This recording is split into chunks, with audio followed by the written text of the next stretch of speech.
Hello, hello, hello, and welcome to this episode of Kennedy Saves the World. If you say it one more time, it's it'll hello. work. It's where we get drunk. It's happy hour. Marcus Lemonis is here. Am I saying that right? It's not Lemonis. It's Lemonois. Oh, you're trying to be Greek now. You're not Greek? I'm actually Greek. I was adopted by a Greek family. From a lesbian orphanage. Lesbian is right. This explains a lot about me, actually. Yeah. So you got that from the Golden Girls, by the way. Elenos. Are you Greek? Στην καρδιά είμαι ελληνικά. Are you Greek? No, I'm Romanian, but I was raised in the Greek Orthodox Church, and then I studied Greek in college. Have you ever gone in to Greece. Greek? Yes. Did you do Greek Easter? I do Greek Easter every Where you year. have to walk around the church for 4 weeks? My daughters have been raised in the Orthodox Church. I was raised in the Orthodox Church. Let's move on. Evcharisto poli. Yeah. So here, this is a magical Marcus, okay. Because I hear you are a vodka fan. I didn't have Tito's. I had Grey Goose. That's fine. So I don't discriminate. Vodka, a little Duke's orange liqueur, lemon juice, grapefruit juice, and cranberry juice. Now, I'd like to believe, cheers. Cheers. I'd like to believe you did this just for me, but you do this for everybody. Not this drink. But does everybody get to drink? Mm-hmm. On Fridays. Why do you get to dress like this and I have to dress like this? I don't know why you would choose to dress like that. It's ridiculous. so, it's fine. I haven't worn a tie since I was on CNBC. Okay, so you had your show on CNBC, and now you're on Fox doing a show called The Fixer. So yes. On Big Fox. Yeah, on Big Fox. Yeah, that's exciting. But that's by the a big way, deal. First of all, Fox Business to me is Big Fox. Well, I agree completely. Especially if you look at the ratings. Compared to CNBC, yeah, they're a lot better. Yeah, they're a lot better, which I'm really happy. Me too. It's part great. of the reason why I wanted to come here, and Rob Wade is over at Fox LA. Mm-hmm. And what I like about it is that the authenticity of everybody that works here and the authenticity of the information that we provide people. Yes. There's just there's no. It's really interesting you say that, because a lot of times, especially from leftists, they start a conversation by saying, so Fox forces you to say A, B, and C, right? And I say, absolutely not. I do not have anyone call me. I do not have anyone say, well, since you're on this show today, we'd like to push these talking points. And since you're going to be on that show tomorrow, we'd like you to kind of take the opposite position. That doesn't happen. Like here, they are very big on people doing their own research and coming to their own conclusions authentically, and then communicating them. Hopefully, with your own POV. Things like, yes, through POV. Life experience. And look, the truth always matters, and the truth is told. Yes. And then if you want to put your own POV on it, that's why people listen. They want to see if you have the same POV. When I first announced that I was coming to Fox, I have friends from all places and sizes and shapes. Well, you've been driving around in an RV for the last 30 years. People say to me, what are you doing? This is crazy. It's going to be bad for our business. It's going to be this. I was like... Camping World people, or you're beyond... My Beyond people, okay. My Bed Bath & Beyond people, my Bye Bye Baby people. And what I said to them is, listen, at the end of the day, I'm delivering a message, and the message is around the importance of capitalism and managing your business right and not being entitled and not wanting stuff for free. I don't think you can cuss on here, but not wanting stuff for free. If it's bad, they'll beep it. But if not wanting stuff for free. Yeah. And at the end of the day, that's the way I was brought up, and that's what I believe. And I want to be at a place where I can be my most authentic self. The second piece was in every episode of The Fixer, and I made the profit for 120 episodes, 10 years, had a lot of drama. And what I liked about what I had here was invest, don't invest, walk out, don't walk out. Episode ends well, it doesn't end well, we don't care. Yeah. All we want is always tell the truth. It feels so manufactured when it always ends the same way, or when drama is created. It was a move. I just don't want to make a move that bust show. Yeah. And in fairness, CNBC gave me some of that too, but Fox was very deliberate with me here. We want to see real business. Yeah. We want you to treat people right, of course. Yeah. And we want you to pick the right people. We don't want axe murderers and people who don't pay their taxes. No, but that's the wonderful thing about small business owners in this country. They all have incredible stories. And the amount of sacrifice and hard work and belief in a dream. Not all of them. No, of course. I mean, you have people that do feel entitled, that do phone it in, that, have substandard, shabby attitudes. Places of business and attitudes to match, and they're really frustrating. And some of those people you can help. You always want to see the good ones succeed. who maybe have not had the right consulting. But Kennedy, I know how much you like entertainment. Yes. And at the end of the day, the show's premise is we want to inform, we want to inspire, we want to give people ideas. Those are wonderful. We're also making television. And so, as an example, the episode that aired last week on Fox Business was a audio alarm, recover your seat, get your rims place in Long Island. So if you can kind of visualize, I already gave you it's the guys that put boom boxes in your car in Long Island. Yeah. You're already okay, I want to watch that one. I want to see it. And the key is really giving people a look-see into all kinds of businesses. Yes. And having fun with it. But there are universals in business, aren't there? And sometimes people, especially when they're just starting out and they're self-made, they don't know those things. They don't have those tools. Well, the one universal is you should know math. Yes. And you'd be surprised how many adults and how many business owners struggle with it. And rather than being living in a judgment zone, I'd say to them, listen, whatever you don't know, that's why I'm here. What matters to me is how you treat people and how you think about the customer and how you think about your employees.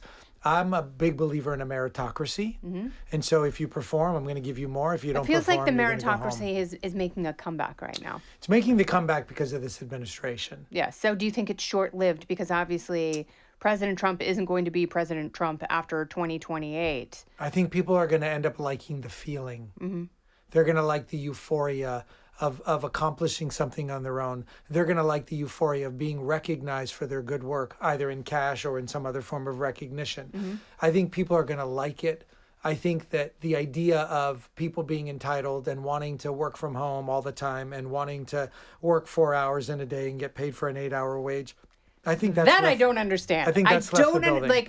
I understand the 4-day work week if you're working 10 hours a day. Yeah. I don't understand. And well, that's a by 410. the way, but the math does not add up if you're doing a 4-day work week, 4 day- working 8 hours a day. Yeah. At best. From home. The problem is, though, is that we've told people it's okay. Yes. We've told people they can go to their HR department. Why? Because we're scared of millennials? No, maybe. I'll liken it to something that probably people won't like. When I'm an only child, and when I was a kid, if I misbehaved, my mom beat the shit out of me. Yeah. And it wasn't like abuse where I needed to call somebody, but I would get spanked or whatever the appropriate word is. My mother wasn't scared to hit me, and if anybody said anything, she said, "I'll hit you too."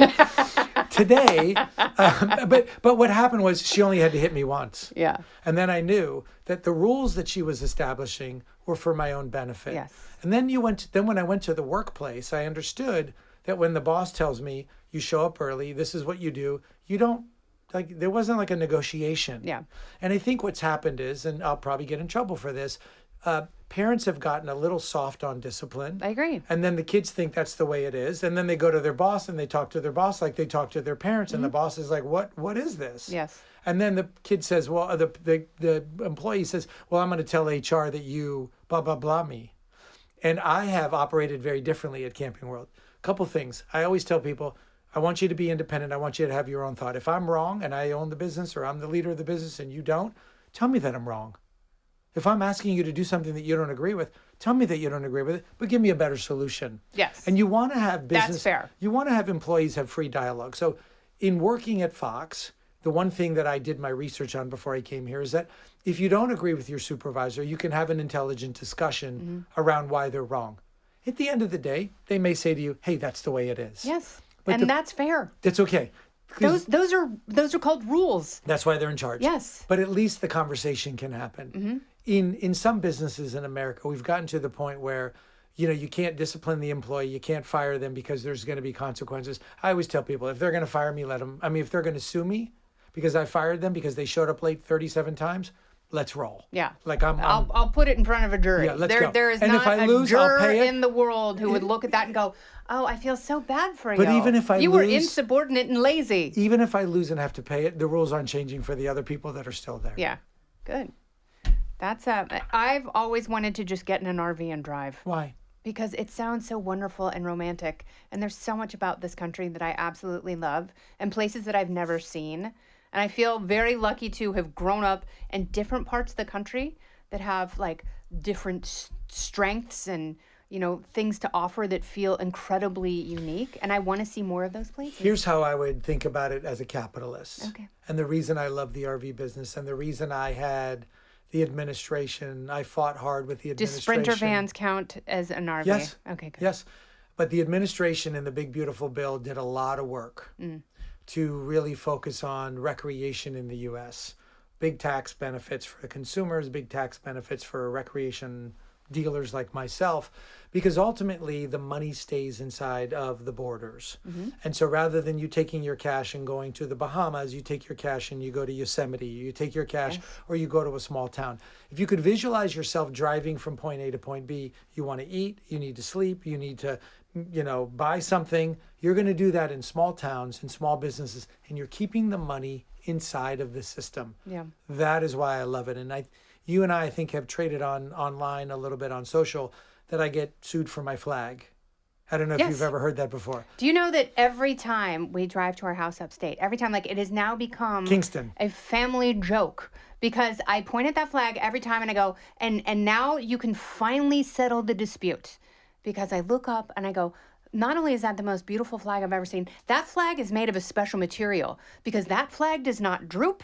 That flag does not sag. That flag catches the wind so perfectly and moves in this angelic pattern. Is it made of something special? It is. It's thicker material. What is that it? holds its But form. it is, right? It is a special material for that flag. It's got a little polyester in it. Okay, that's fine. And a traditional But there's flag does not. It's something made of about like it- rayon, and I Yeah. put a heavier fabric. It's thousands of dollars. Yes. And you have to take them down and put them up. So you have to change them a lot. Cost me $170,000 to put up a flagpole and a flag and the lighting that goes with it. And right now I'm in 2 lawsuits with 2 cities and 2 more coming. I know, good. And I don't ever want you to go broke, because you have such a beautiful flag. I enjoy broke. that flag usually twice a week. And I comment on it every single time. Is it Kingston that you go up to? Yes. No, it's not Kingston. Hudson Valley? Where do you go? Catskills. Yeah, so you're on your way up. Yeah. But it's awesome. I love it. What a flag. You know why I put it up? I'm so glad. I almost feel like I should have bet my sexy teenage boyfriend money, because and now it's a joke. So anyone who's in the car, He's over 18, right? Yeah, barely. But they all look up at the flag and go, "Oh, well, that must be a special material." I'm like, say what you will, Jack. Says that flag is special.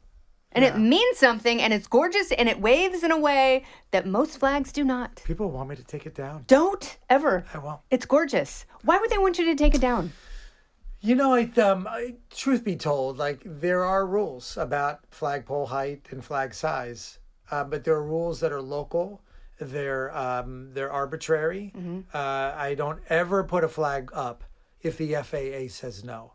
Okay. So that is the one organization that I go to. Sure. It's like, I don't want people to die. No. Can I put my flag up? When they go like this, the flag goes up. And then the city will come and say, well, wait a minute.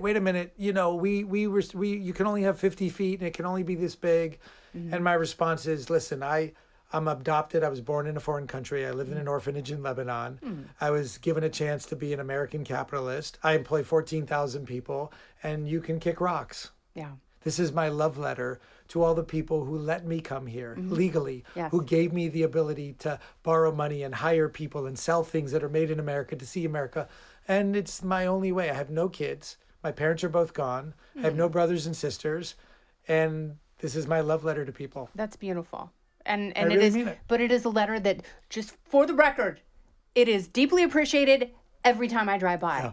I love it, and I'm so stoked for you. I'm stoked for the show. I love capitalism. I love creativity. I love the idea of people grabbing the bull by the horns and just riding as far as they can go. I think you should come on the show with me. Okay. Because I think people could get a dose of reality from you too. Oh. Style and reality. They can get both of those. And a good cocktail. Well, hopefully. I mean, I hope you like it. Is it too bitter? No. It just doesn't have enough vodka. Well, I didn't want to, drug you. I'm sure I could scare up a Mickey somewhere on this floor. The radio people, they're always popping mommy's little helpers. It's crazy. That's not What true. do you do for fun? I do all sorts of stuff. I do triathlons. I like surfing. I like traveling. You do triathlons? I do. And I love... Do people know that? I think so. I mean, I post it on Instagram a lot. I usually do like 1 or 2 You run races a year. marathons too? I've run a marathon and I liked it, but I prefer breaking it up. Like marathon running, all you do is run, and that's really boring to me. Okay, I have one more question for you. If you could own one business, one kind of business, and you can't pick one like, oh, I want to own Apple. Yeah. That doesn't count. No. What kind of business would you want to open if you could open one? That's really interesting. I would love to have a really good math tutoring business for young women, because I feel like young women learn math differently, and when it sparks inside of them, it's a conflagration. Why do they learn it differently? I don't know. I just feel like I did, and it wasn't until it was explained to me in a very enthusiastic way that I truly understood, and then it made sense to Do me. you think there's a difference between genders learning math? I think there is, yes.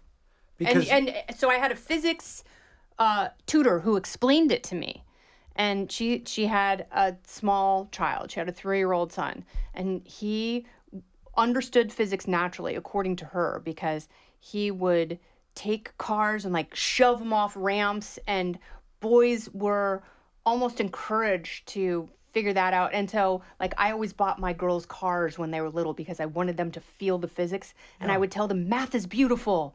That hasn't stuck so far, but I'm still optimistic. well, math is the gateway to freedom, It is the gateway to freedom. because That is the universal language. whether you own a business or not, and it doesn't all have to do with money. Yeah. It has to do with understanding just general principles.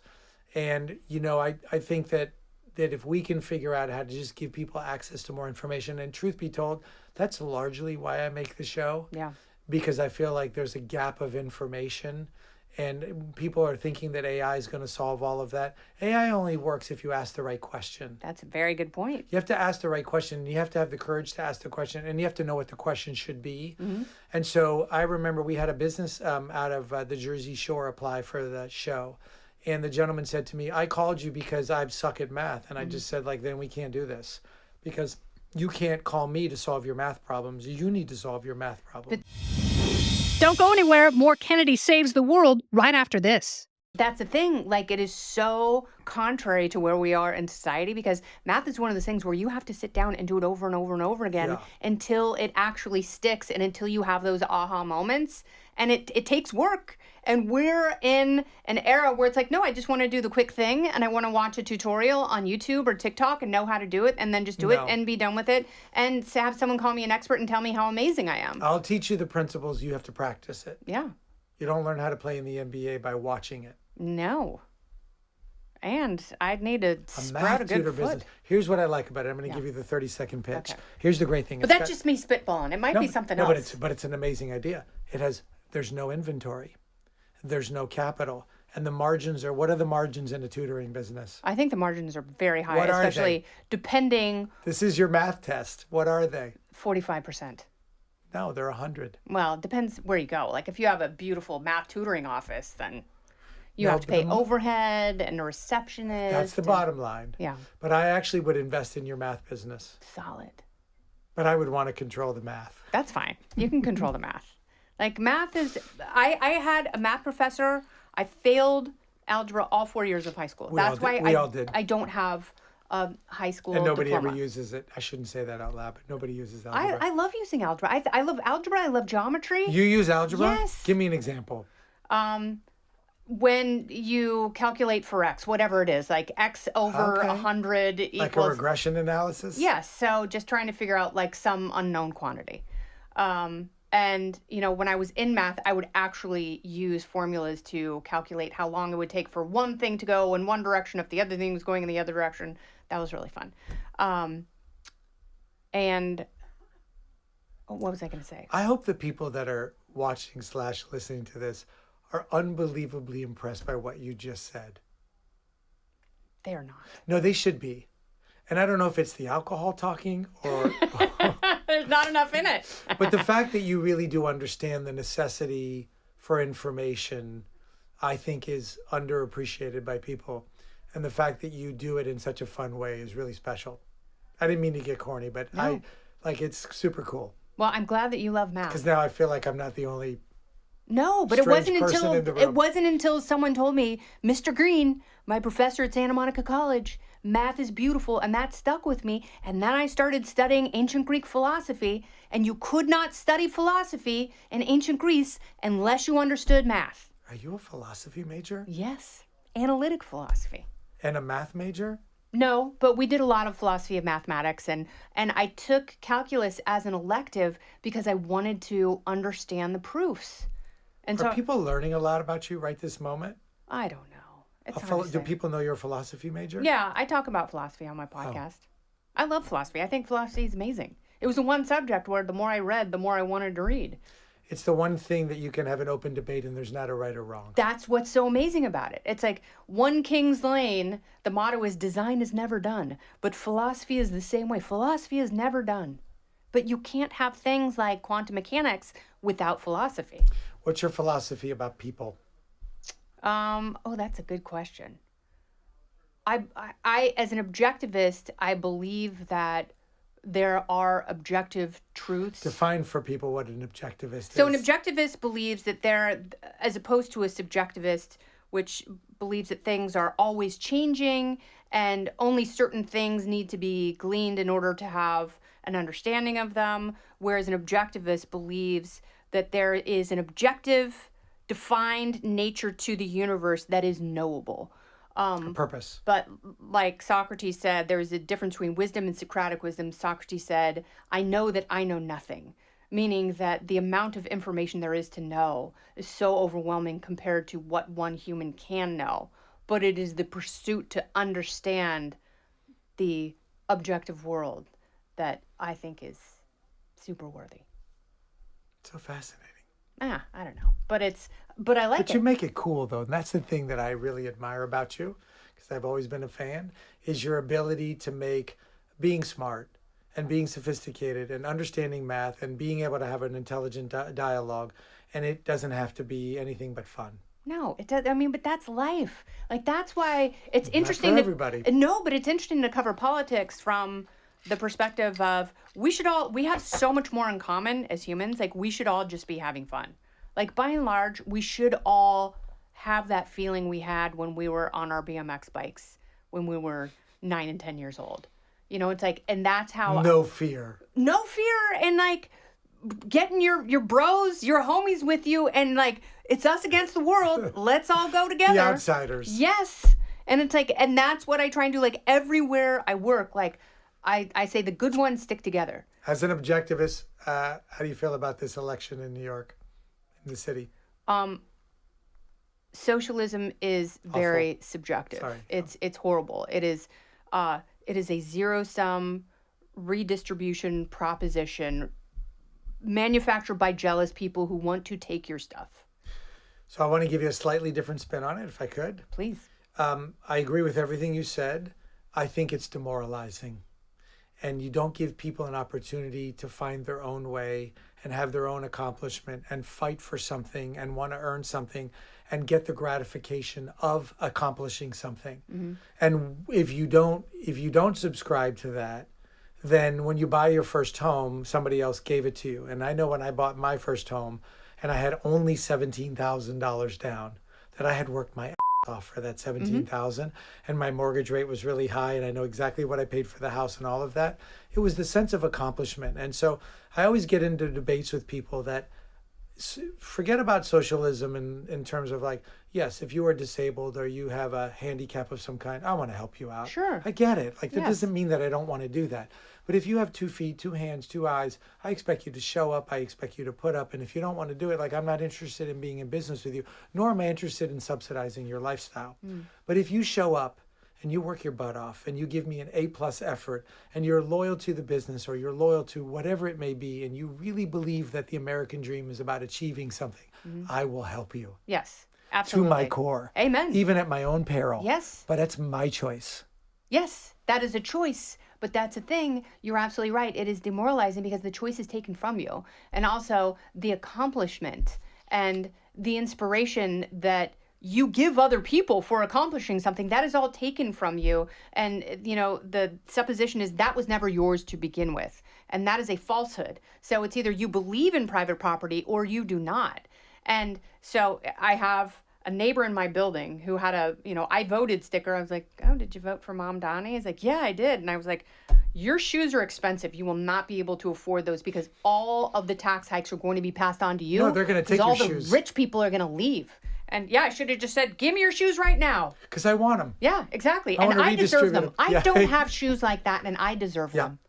According to your ability and according to my need, I deserve those shoes. That concept, the concept of socialism is great in concept for those people until it applies to them. Yes, exactly right. And it is never applied to I'm moving into your apartment Mamdani. and I'm going to move into your refrigerator. Well, Zoran Mamdani has a massive family compound in Uganda. He has a beautiful apartment, a $2 million apartment in Chelsea. Why not just let people move in there? Because it has never applied to them. Yes, but fancy lads make horrible socialists because the rules of socialism have truly never applied to them. And, it's like those of us who have family members who escaped oppression, like my mom and her brothers and my grandparents came over. Worked their butts off. Worked their asses off, but had everything taken from them by the commies back in Romania and had no choice. And that is the end result of socialism. Those are the unintended consequences. But luckily for them, the consequences were all of their kids went to school, they went to college, they all got advanced degrees and had families. And how strict were your parents? My dad was really strict about some things, but then super loosey-goosey about others, which is probably why my parents got a divorce. And your mom? She was an artist. So it's like she would get really mad because she has a Romanian temper. But by and large, she just wanted you to see the colors of the sunset and really appreciate them. But you had discipline. Yeah, for sure. Yeah. You couldn't just tell them no. No, because it's I always joke that my mom's a peasant and my dad's a hillbilly. So between the combination, somebody's ass is getting whooped. Exactly. If it doesn't go well. No. Where'd you grow up? In Indiana and Oregon. Oh, because you split. No, because my dad got a job in Oregon and they just drove west and stopped driving. And it was like, well, here we are. Don't go back to Oregon. Not right now. No. It's horrible. The politics in Oregon are horrible. And they're as bad as California. And they just assume, these rich hippies assume that everyone is going to stay there because it's so geographically beautiful. No. And people cannot get out of California and Portland fast enough. I used to have a house in Montecito. Yeah. That I bought right before COVID. And my wife looked at me. She's like, I can't deal with these people. We got to get out of here. Yeah. And she was talking about Harry and Meghan. She was talking about everybody. She was kidding. Just, we got to get out of here. You know what? I'll leave you with this thought on Mandami. And we talked about it on Bottom Line a little while ago. I live in Chicago. Nice. And no, not nice. Yeah. Actually I'm trying terrible. to be nice. Actually really bad. But Chicago has good sausages. That's Milwaukee. Wrong. No, Chicago Gage. That restaurant Gage in Chicago has fantastic homemade sausages. I know, but you ever been to Michigan Avenue? Yes. Back in the day, it would be beautiful and the Ferris wheel and everybody was happy in the conventions. I live on Michigan Avenue, and what I told the team on Bottom Line was, if you want to know what New York could look like, if this guy wins, then just go get a preview to the movie and come spend a day with me in Chicago. Yeah. And I just had a business there, my wife's business. I closed it. She was very mad. We got ransacked twice. Couldn't get insurance. But also, that's the thing. I was just going to say, the insurance company stops paying. They're like, sorry you got your windows broken and everything in the cash register was taken. Yeah. Not our problem anymore. We already paid you 3 times. We couldn't get insurance. We lost $1 million operating. We operate on Michigan Avenue. It wasn't like it was in some weird neighborhood. Yeah. And so what I would caution New Yorkers, and I have a place here, what I would caution New Yorkers to understand is that you have a choice. And choices have consequences. Yes. And whether your real estate value goes down or whether the stock market moves to Miami, if people believe that responsibility and law and order and capitalism is a good thing, then we know what's going to happen. If they don't, then they just should understand that New York's going to change. Yeah, it is going to change. And unfortunately, and this is what I try and explain really to people, upsetting. It's a bell you can't unring. And they're like, oh, that's okay. And I have a lot of friends who are like, well, maybe people have to see how bad it can get. And I'm like, no, because unfortunately you can get to a point where your entire, look at Detroit, look at their tax base left and they're not coming back. I know that if I drive a car while I'm drinking, I'm going to have an accident. I don't need to know what that looks like. Yeah. And so if I pick a path that I know has a bad consequence to it, and it's bad for the people that don't know it's going to be bad, Yes. then that's what's going to happen. Well, Please, Lord. Marcus Lemonis, thank you so much. Cheers to you. Cheer. You didn't even drink. I think this was a setup. I got to do the 5. You a Yankee fan? Yes, I am. I was just curious. Oh, to get they're mad horrible about it. right now. Are I'm they? mad at them. I'm not mad at you. You ever go to You a Mets go play game? shortstop. You ever get to go to a Mets game? Yeah, I've been to the Mets. They have better gluten-free options than Yankee Stadium. They do. They do actually. Yeah, no, I know. I have celiac. It sucks. There's one. you? There's one gluten-free kiosk at Yankee Stadium. Worst business I ever invested in. There was a gluten-free bakery in Chicago in the suburbs. And I watched the news one night. I'll leave you with this. I watched the news. It was like maybe Christmas Eve. And this couple had to shut down their gluten-free bakery. And here comes me. I was like, I'll save it. And I spent probably $400,000 over a series of like 12 or 24 months. Yeah. And See, I would say I would start a gluten-free Gone. bakery or a caftan company. Horrible margins and fashion. Too much work. no, that's good margins. Really? Yeah. Oh. How much do you think that costs? Well, I know how much You it costs. paid I bought hundreds of dollars for I it. bought this for $35 on Amazon. And it cost them I don't know, 12, how much? 4? I don't know. Thank you for having me. You're amazing. Appreciate Thank you. it. And may every world be a camping world and beyond. Oh, He is that's amazing. the fixer. You know, Bed Bath & Beyond had a grand opening today. First Where? one, Nashville. Oh, I wish it was here. Ours First one. closed. Yeah, we can't afford the rent here. On like 68th and Broadway, whatever it was. I'm Too very expensive. sad. All right. Well, cheers to you. Always. Thank you. This has been Kennedy Saves the World along with Marcus Lemonis. I'm Kennedy. Listen ad-free with a Fox News Podcast Plus subscription on Apple Podcasts, and Amazon Prime members can listen to this show ad-free on the Amazon Music app. Oh, go ahead and leave me a review while you're there. I'd love to hear what you have to say. You've been listening to Kennedy Saves the World on the Fox News Podcast Network.